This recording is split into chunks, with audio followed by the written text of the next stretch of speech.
Tokyo, Japan. My name is Gary Verheller, and I'll be your host for what we call the Substance of Living podcast.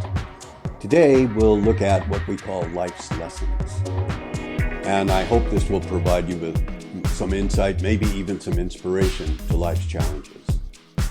And welcome to episode 19, entitled Owning It. What does that mean, owning it? It means to own your own life and your own responsibility for your life. Owning all that you did. Most people own just the bad. The failures, the disappointments, the fiascos, the misjudgments, the lies, and everybody lies, particularly to themselves. That's kind of a paraphrase of Dr. Richard Feynman.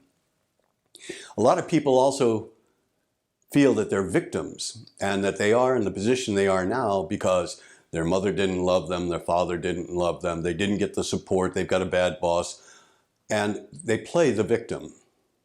Well, particularly if someone is blaming their parents, my father didn't love me when I was a child type of thing. That is actually a distorted view. Now let me explain why I say distorted. If I would say something like my father didn't love me when I was a child, well, I'm 71 years old. So I'm a 71-year-old man attempting to remember what a child remembered. And children see the world through distorted eyes.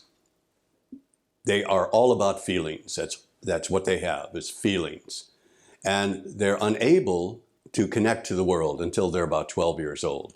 Everything surrounds them. Everything that is around them is connected to them. The world revolves around the child. So that's a very distorted view. My suggestion is you want to balance it with reality and consider, my father didn't love me. That's a really general statement. Now, wait a minute, did he provide food and clothing and shelter for me? Oh, so he did take care of me, my mother too. So now you're starting to get a better sense of reality.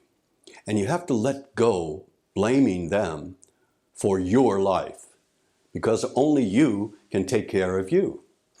So it's important to be reality-based and never deny feelings, because feelings are important. Feelings give you instantaneous information.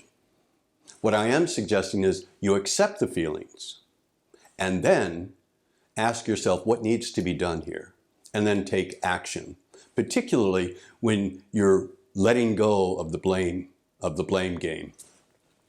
It's very important to keep it in perspective. It's also important to own the good. Many people just own the bad, but also own the good, the successes, the pleasant surprises, the wins, the recognition. It's important to, again, have a reality base. And you can do this by asking your friends, by asking family members, people that know you. What do you think I did that was of a quality? And get some feedback this way. The purpose is learning about yourself, owning your own life. Once you do that and you have a realistic view, then you can decide to let it go, or what can I do now? And particularly if it's something with your parents or your childhood, what you need to do is say, yes, that might have been a situation. Now, how am I going to act now? What action am I going to take? What needs to be done here? And in this way, you can get to know yourself better. You'll get to know your strengths better. You'll get to know your weaknesses better as well. And that is the first step towards progress, towards evolution of who you are and working towards your goals. And know your strengths, know what motivates you, know what your passions are, and start to incorporate those into your life. If you do that, you're on the road to having a much more fulfilling life. So own your life, all of it, and decide now what direction you're going to go in, and start incorporating things into your life that you love. Thanks. Thank you for joining us today for the Substance of Living podcast. If you'd be kind enough to consider subscribing, you can contact us through Spotify or Apple Podcasts or connect on Twitter. Join us again next time for what I hope will help you navigate life.